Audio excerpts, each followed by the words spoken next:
I'm going to read 2 Kings. I didn't preach 3 messages. 2 Kings chapter 7, verse number 1.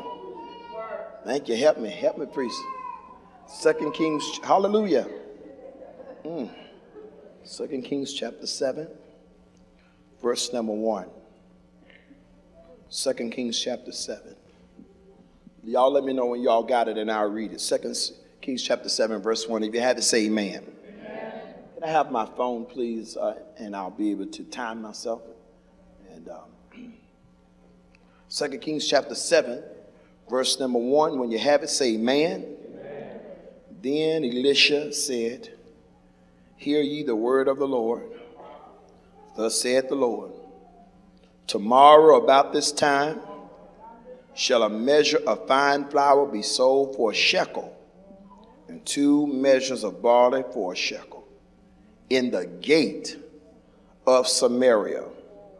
Elisha said, hear the word of the Lord. Thus saith the Lord, tomorrow about this time. I want you to say this, and I want you to be intentional in saying it, because people around us are sometimes fighting battles that we know nothing about. So I want you to look at them and say this. Tell them, just make it through the night. Shh, you can be seated in the presence. Just make it through the night. Just make it. Whoo! Just make it through the night. I need somebody in this section to help me. Say, come on, just make it through the night. Just make it through the night. So I was struggling about which direction to go when preaching this morning. It's not because of a absence of biblical knowledge and information. Whole lot of word in this. You got 66 books, and it's so living that you can take the same scripture you've always read and get something out of it you've never seen before. My question is not just what is God saying, but what is God saying to the people in this room? The messages in this room either comes as according to where you are or a preparation for where you will be. Because the truth is, all of us are maintaining in the season we're in. And before you can get comfortable to master that season, then the season changes. Right? I mean, as soon as you get that little chubby baby of yours and y'all get on a system, right, of the changing of the diapers and all of that, and you got things finally, when you get things, now he gonna want to walk.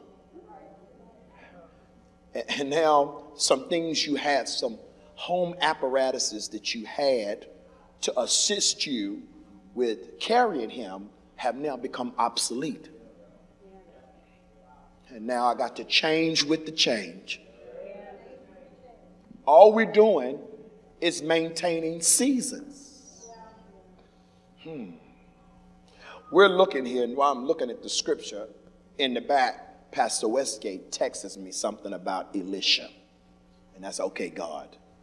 You got a way of confirming who you want to bring to the surface today. Elisha, who was called to do something that he didn't ask for. No, really, if you look at the beginning of his ministry, he was interrupted by a God moment. He wasn't in training to be a prophet. He wasn't in the school of prophets. He wasn't somewhere studying the annals of the sages and the history of his region. He was behind an ox plow. Glory be to God. He was doing something, you know. And it seems like not only was he doing it, he had become good at it. He had mastered the season he was in. I'm going to prove it to you. Because he had 12 yoke of oxen. Glory be to God. 12 is a symbol of foundation. I want you to know that where you are right now is really only the foundation. And that's why it seems like this season has been so long. Because before God build you any higher, he must make sure that your marriage has a good foundation. Before he put any more on you, he needs to make sure mentally you've established a good foundation. Before he put any more money in your hand, he needs to make sure you have good financial foundation. And oftentimes in the season of building a foundation, you seems mundane. It seems like, what is this about? And you can even feel stuck. But I need you to look at your neighbor and tell your neighbor, you're not stuck. Tell them you're being processed. No. Because oftentimes we think we're somewhere we're not.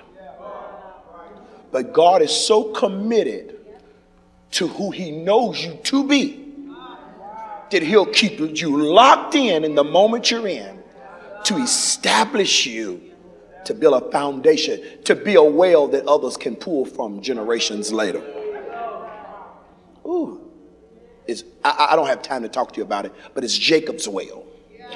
It's Jacob's well that Jesus sits on to minister to a woman, that brings revival to. Jacob has been dead for generations, but a well has been dug that people can still draw from. And a well is not dug on the surface, the well is dug underneath. I come to speak to somebody who's been cursing the season you're in.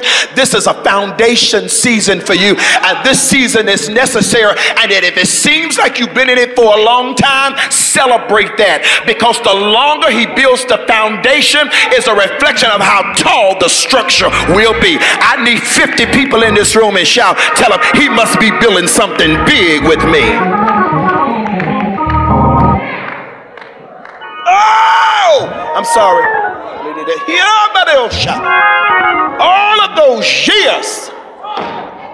All of those years working in a clothing store, hearing God call me to preach.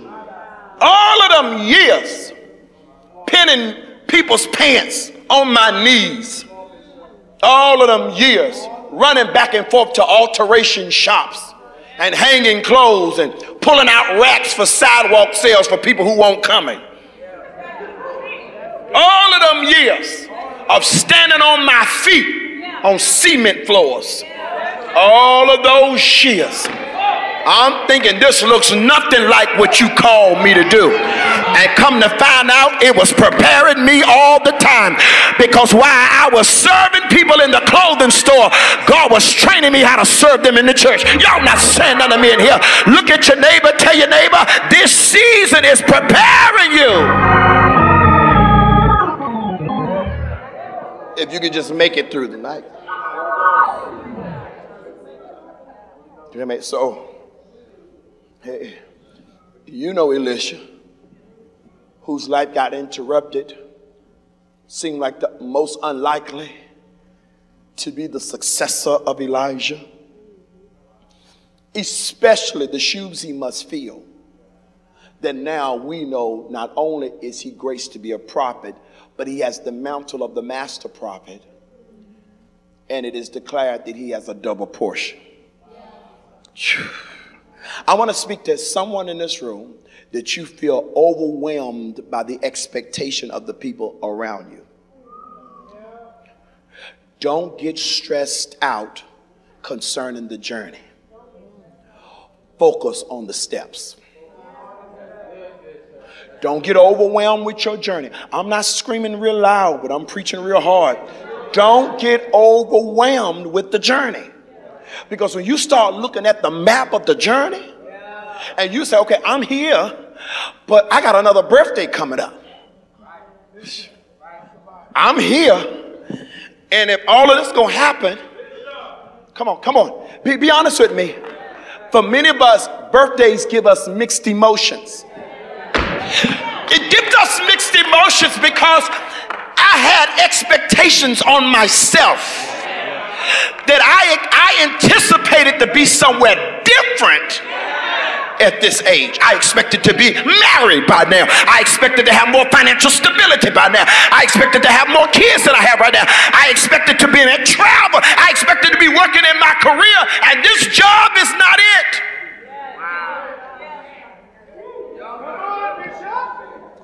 But I want you to lay your hands on your neighbor's shoulder, and if you don't do it, you're being disobedient. I looked, you're not reaching for somebody now. Come over here. I don't want to be disobedient.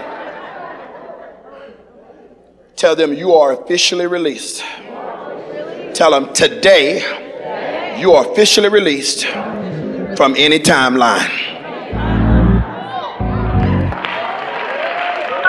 I'm not going to get overwhelmed with the journey. I'm focusing on this step. Okay, you want me here? I stay here until I get the next direction. Oh, you want me over here? I stay right here until you tell me to move. I'm not moving because I have no more time to waste. I'm not on my timeline. I'm on your timeline. So when you tell me to move, I'll be ready. I'm not going to be overwhelmed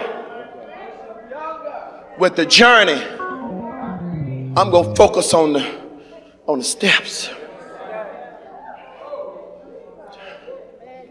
And God uses him. God uses him to lead the people who sat back and discussed him.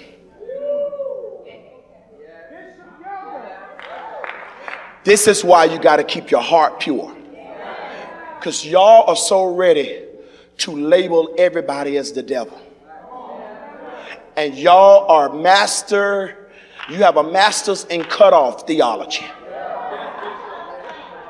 But after a while, if you cut off everybody who's not perfect like you are,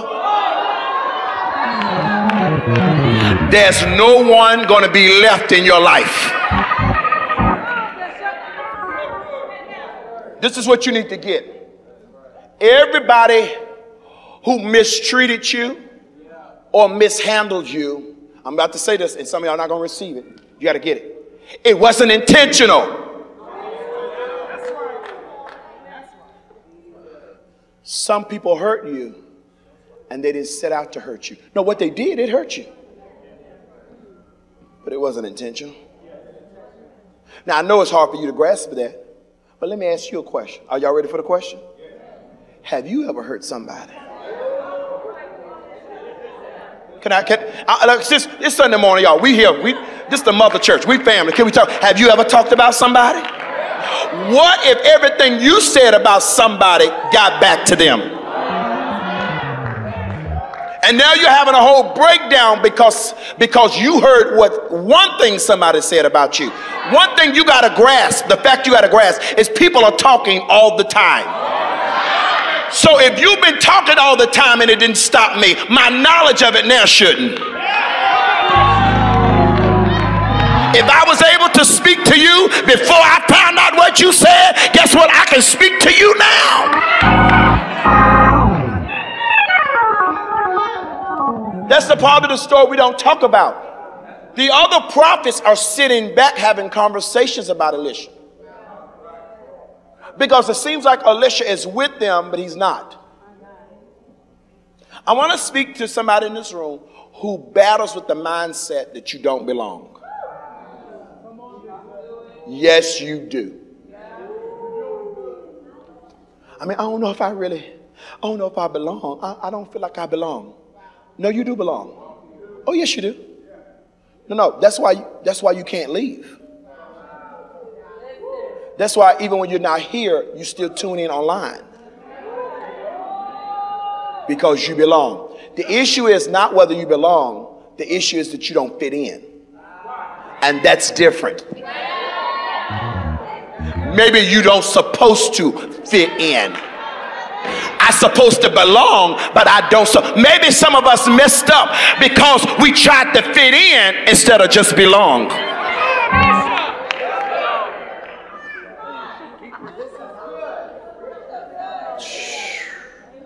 Tell your neighbor, don't worry about fitting in. Just belong. Because he belongs, but he doesn't fit in. And why does he not fit in? Because the people that he's around are the people he's going to be called to lead. Ooh. And now they follow him. They follow him because he's close enough to have influence, but distant enough to be respected. Close enough to have influence, but distant enough to be respected. Close enough to have influence, but distant enough to be respected. I pray you find that balance. I pray you find that balance in opening your own company and being the employer that people are comfortable with, but being distant enough that they know to be here on time because I love you, but I will fire you.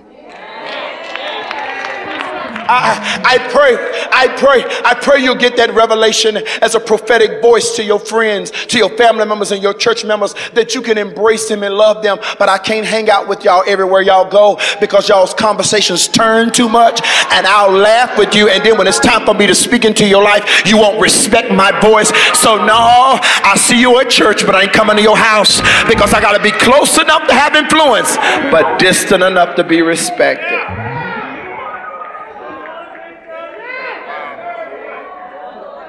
Because sometimes fitted in puts you in compromising position. Yeah. I'm talking to you all. You parents who are trying to now be your children's friend instead of being their parent. I know y'all having girls' night out, you and your 8-year-old daughter. And y'all go having spa day together. It's real cute. I saw your pictures. It's real cute. But no, you don't call me Dolores. You call me mommy.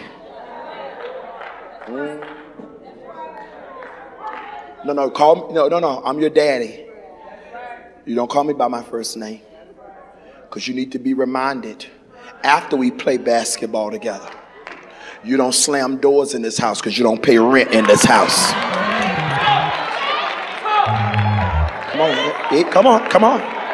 Come on. Jesus looked at Mary and said, don't touch me.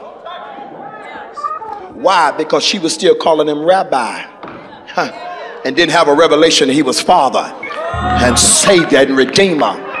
You got to tell people who don't have a revelation of you, you can come close, but don't touch me. Because your proximity to me can cause you to miss not who I was, but who I am. Don't you realize there's some people only have capacity for who you used to be? But I'm telling you, I am no longer shrinking to make you feel comfortable with my past. I'm no longer shrinking to make you feel comfortable with who we used to be and what we used to do. That's not me anymore. And this has been my challenge. I talk to y'all because it seems, I know you all are kind of, and Brian, y'all kind of, Patrick, y'all kind of, y'all look like twins, I mean. Y'all kind of, y'all look kind of more honest people. Have you ever gave a courtesy to conversations that convicted you? Well, why did you go along with it? Why did you go along with it? Not because you had to, but sometimes we compromise to give a courtesy to past relationships and friendships. Stuff that you're embarrassed about, when you think about it, and they're like, do you remember, child, when we used to? And you're like, yeah.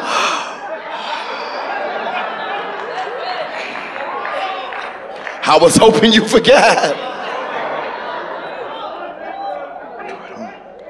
We don't talk about Bruno. No. That was an inside joke, all right. And so Elisha is leading. Man, I never did get to my text. Anyway, Elisha is leading. But why Elisha is leading? In the beginning administration of his ministry, God has given him miracles. But the initial quick miracles are preparing him for the great challenge. No, really. Sometimes God will give you all these testimonies back to back to back to back. All of those quick testimonies are to build your faith for what's coming. No, really. He's giving you references that says, all right, now look how faithful I am. Look how faithful I am. Look how strong I am. And there you're looking at the whole Syrian army. Because I'm telling you, my God, when you get in those moments, you got to remember. You got to recall it back to your mind.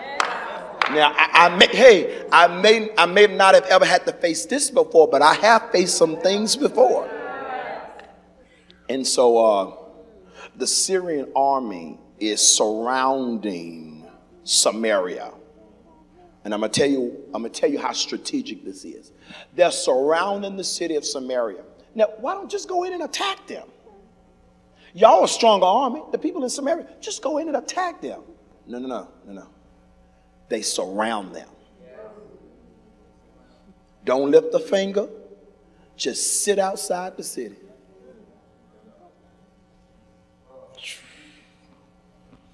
They said, instead of us using our energy to try to run up in that city, we'll block their trade. We'll block their going in and coming out. We'll cut them off from their water source. And this is what the enemy does. See, all of us are ready for Kung Fu Panda spiritual warfare. I won't come out. Oh, I hear you, devil. No.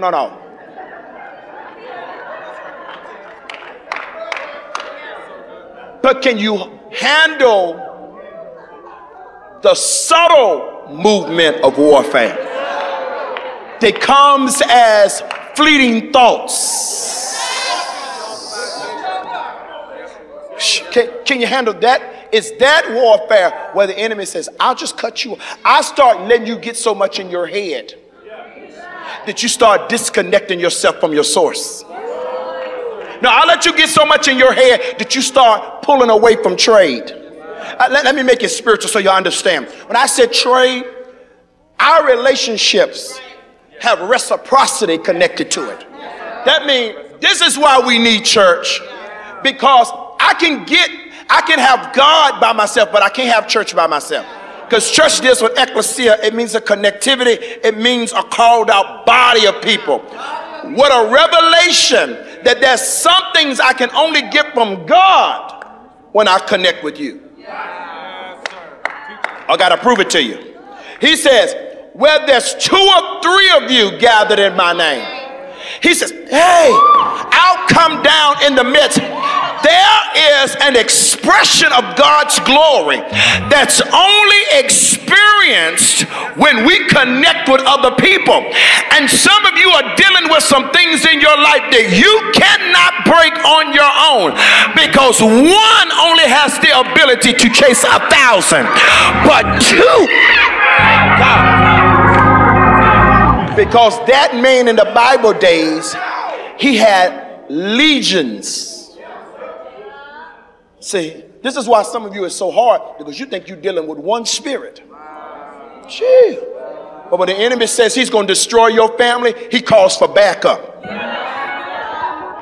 There's something, even the enemy understands the power of alliances. The Bible says when one, I got to close out now. When one devil is cast out, he goes get 7 more worse. I wish the church would get like that. I wish the church said, okay, the devil, you've been acting up in my house. Hey, can y'all come by here?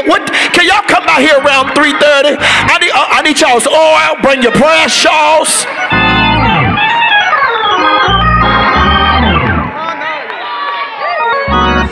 No, really.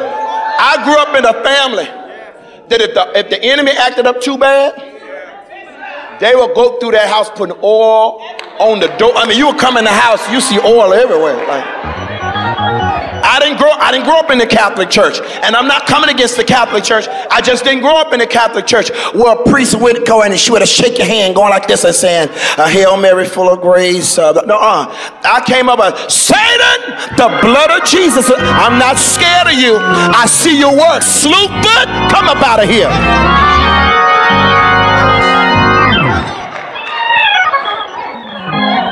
And that's when you know you're under demonic oppression, when you start pulling away. Sanctification is of God. Isolation is of the enemy. Being set apart. Now you say, I just pulling away. I'm pulling away. Anytime you pull away, God is pulling you away for a purpose. He's not just sanctifying you from, he's sanctifying you to. Now, if you didn't pull it away from everybody, but you don't have an assignment, you're not being sanctified, you're being isolated. And that's exactly what the enemy wants you, because he wants to pull you away from the flock, because the strength of the flock's defense is the numbers of the flock. How do sheep fight? They come together. Glory be to God. They put their heads together. My God. And anything the enemy tries, hey, man, get thee behind me, say that it's in the numbers. So the enemy try to block off their trade and says, and this is what he does. This is when you're going to know it's the enemy. And I'm going to make this point and I'll finish it up another Sunday, right? This is when you know it's the enemy. Because while they're sitting outside of the city, the people are going crazy on the inside. And what do they start doing? They start fighting each other. Devil, get out of here. Hold on. No, he's not in here. He's out there. But his presence is causing inward conflict. You can't let your fears put your children in bondage. You can't let your insecurities, because of what's going on in the world, and your girlfriend's husband cheated on her. Now you're assaulting your own husband because of something going on out there. Now let me see your phone. Hold on. What did I just came home from work now. Hold on now. Come now. All right. The enemy start allowing your fears and insecurities to start causing you to turn on each other. To the point, two things happen. Artists, thank you for your patience. Two things happen. First, the king blames the prophet. He's the king, but he blames the prophet. Be very careful when you start going through things in your life that you blame the people who've been there for you. But what ends up happening, the only reason why they're blaming you, because you're a tangible representation of what they can't touch. Because the truth is, they're really mad with God.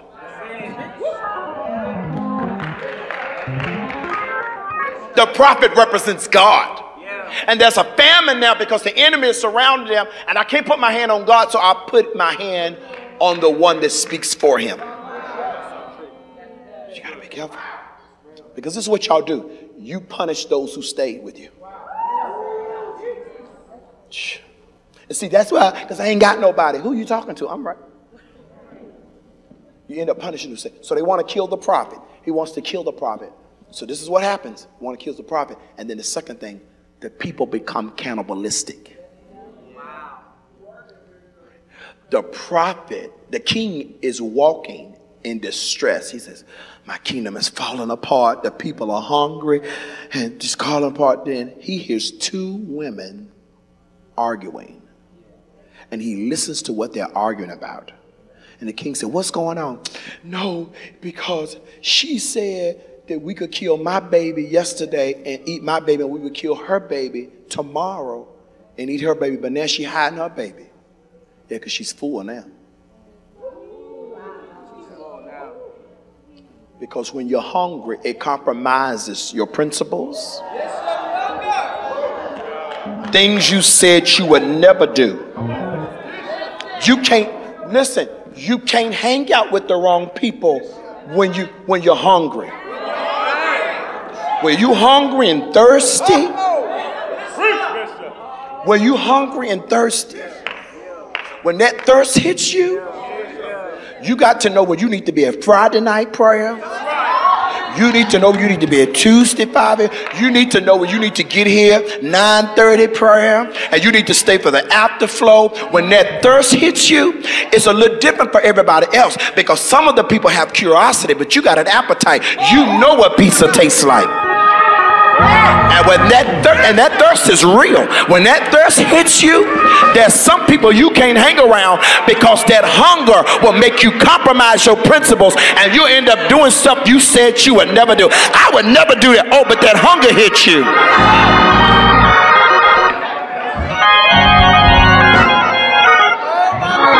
And after a while, it got to be him, because that's my standard.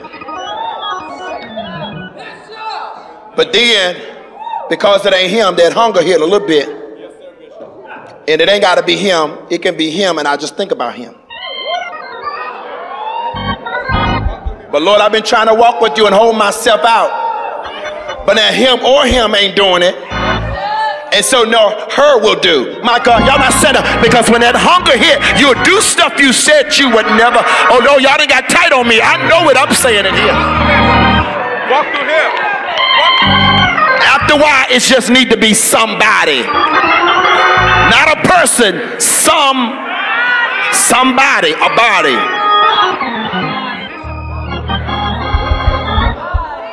Thank you so much for coming to church today. If you're watching us online, welcome to the Ramp Church International. You gotta be. I'm serious. You gotta be. Eat on my shade. Y'all think I'm playing? Some of y'all sitting in this room right now, you don't realize an arrow of deliverance just went out. And we just exposed a web of deceit of the enemy. Oh, man, shine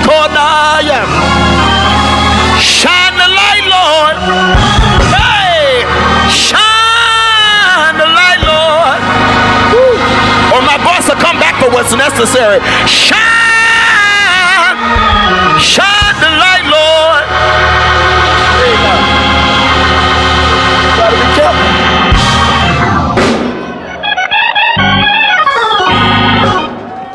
Kill that prophet.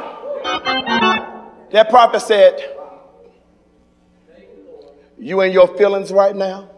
I could kill you, but I ain't gonna do it, because you're in your feelings. Just tell the king, while he in his feelings, by this time tomorrow, God gonna shift the economic status of the city. By this time tomorrow, everything is gonna flip back upside right. By this time tomorrow. So what is he saying? All you gotta do is make it through the night. I just want to tell somebody, that's your assignment now. But you got to be careful how you handle when the Lord sends you a word. Because one of the assistants of the king said,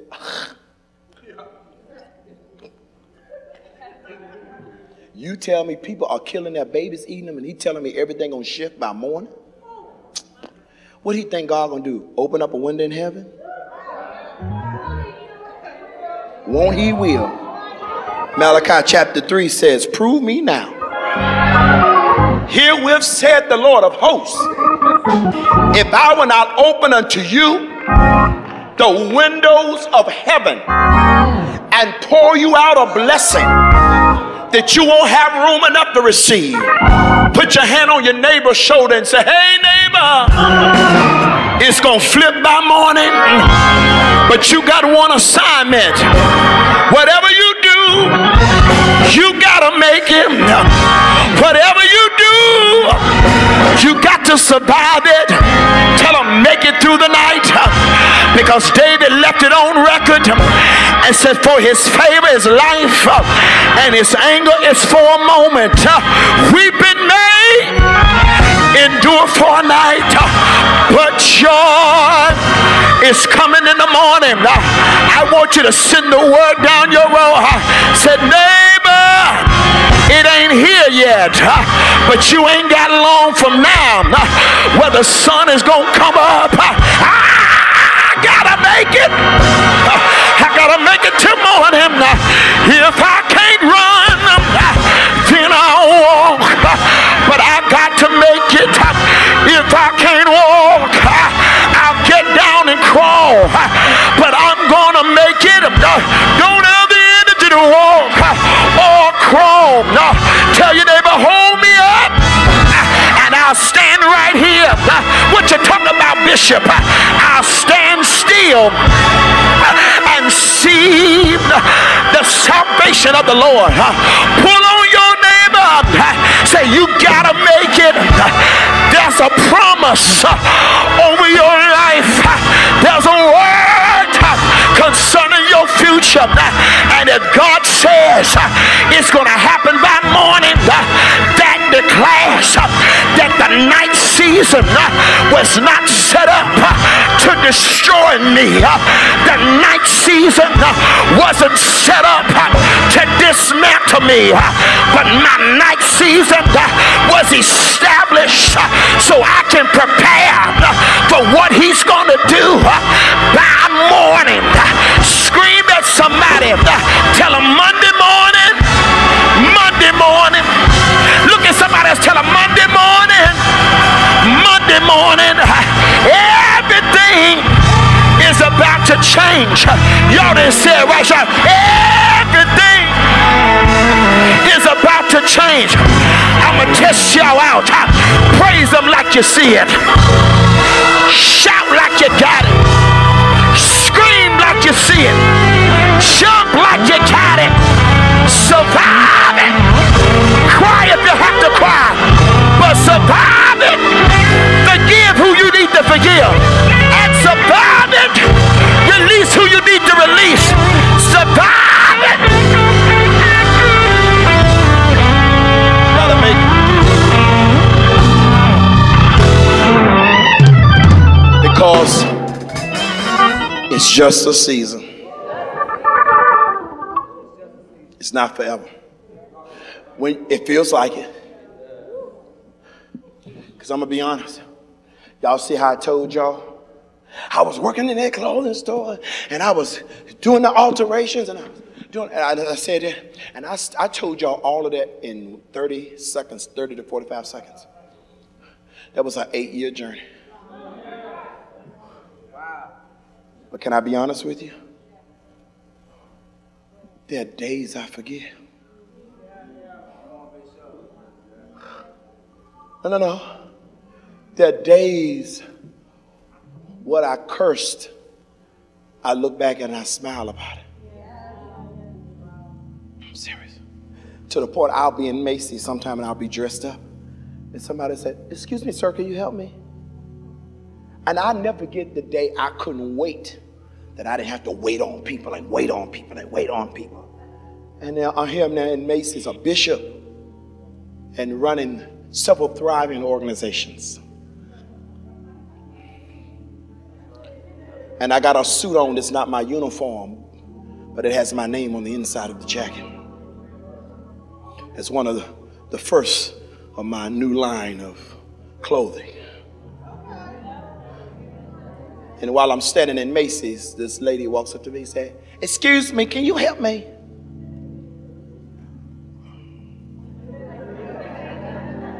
Well, yes, ma'am, what do you need? Well, I'm trying to find a suit for my husband, and he's so particular. I said, okay, well, I'll tell you what you need for him. I know you want to push him a little bit more, but what you do, set up these conservative colors that he's accustomed to, so he's not too moved off.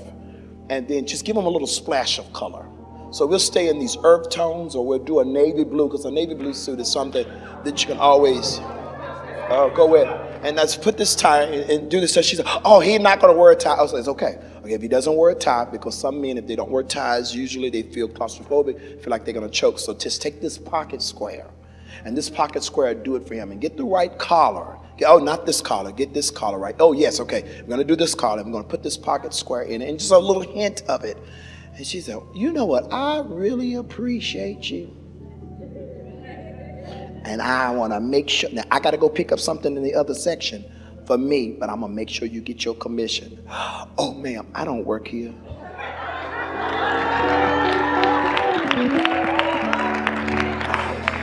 Oh, ma'am, it's okay. It's okay. Because what I cursed. Now it's reference points I pull from. It's bridges of conversation. It's knowledge that speaks to my night season gave me knowledge for my morning. Some of you are cursing your night season. All you got to do is make it the morning. And don't miss the journey of it. Lord, thank you for your word today, and thank you for what you spoke to us. Thank you for speaking to our hearts and our minds. Help us to be sober, and that when we leave service today, that we don't miss what you said and what you did in us and through us. Lord, night seasons are hard when we're going through them, but I thank you that you conquered the night. So even when we go through them, they can't kill us or destroy us. You said, though we walk through the valley of the shadow of death, we don't have to fear, because even in night seasons, you are with us. So let us discern your presence. Let us discern your presence. In Jesus' name. Hey, this is Bishop S.Y. Younger. Thank you for watching this video. And now what I need you to do is like and subscribe to this YouTube channel so you can continue to get more inspirational, motivational, and gospel content in your direction.